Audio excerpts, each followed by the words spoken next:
or, as she is taken to being called in the mortal plane, Chitzee. Chitzee came from the spirit realm, where she served Yume no Sere, an ancient being of immense power. For millennia, she was made to steal the dreams of humans and deliver them to her master for him to devour and then replace with nightmares. As a lowly Oni, she had no choice but to serve as Yume no Sere's pet, being made to fetch dreams at her master's whims. Her entire life was spent torturing the sleep of humans. She watched as humanity grew, going from tribal clans to feudal systems to modern governments. All the while, she hunted the dreams of man. Every now and then, she would watch her prey, sleeping so comfortably in their warm, gentle dreams. She wondered what it would be like to sleep and have dreams.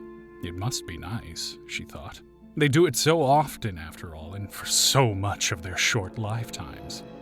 One day, when Chitzee was returning to Yume no Sere's domain, her bag heavy with the dreams of man, Yume appeared behind her, his long, slender fingers slithering over her shoulder like a group of snakes.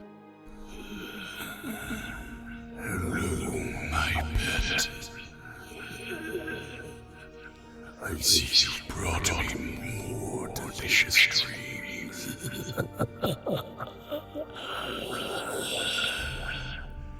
You always bring me the best ones. Never leave me, my sweet, sweet pet. His fingers slithered their way to the top of her head. It sent shivers down her spine, as if an ephemeral cold emanated from his fingers, freezing her to her core. She hated him for all these eons of servitude. As he slowly patted her head, she imagined how it would feel to kill him, to watch the life seep from his lungs one last time. If it wasn't for the fact that he was far stronger, she would have done it. But Chitzee wasn't fond of the idea of being eaten. As time passed, wars were fought, countries toppled, and humanity marched ever forward, evolving. But then Chitzee went to a human's home and saw something she had never seen. A human who was in a dark room, a single source of light glowing in that room. Normally, at this time, humans should be asleep, but this one was awake, staring at this shiny box. Chitzee sat and waited, watching the humans stare at the screen for hours, happily clicking and typing away. As the sun started to rise, a cat hopped up onto the human's keyboard. The human released a breathy chuckle and scratched its head. "Hello, baby. You want some belly rubs? Guess it's time for breakfast." The cat jumped off the desk and immediately headed to a bowl on the floor. The human stood and walked over to a cupboard, removing a can and placing it on a countertop. What could have kept this human from sleeping all night? Chitzee took this opportunity to look closer at the screen. She had seen humans tap away at these machines before, but never this enthralled. This was when Chitzee discovered video games.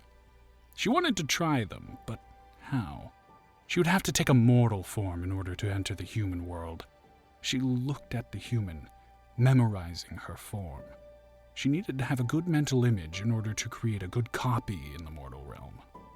"Oh, crap! I'm gonna be late for work. Sorry, buddy. Enjoy your breakfast. See you tonight." The human quickly exited the room. Chitzee panicked. She hadn't finished creating her form yet. She needed something to copy. She looked at the cat eating happily from its bowl. It would have to do.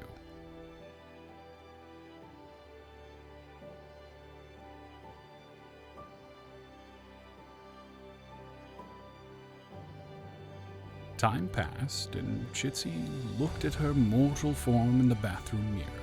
She hadn't been able to make a perfect human copy, but it was close enough. She still had horns and also had cat ears, but otherwise, she was human.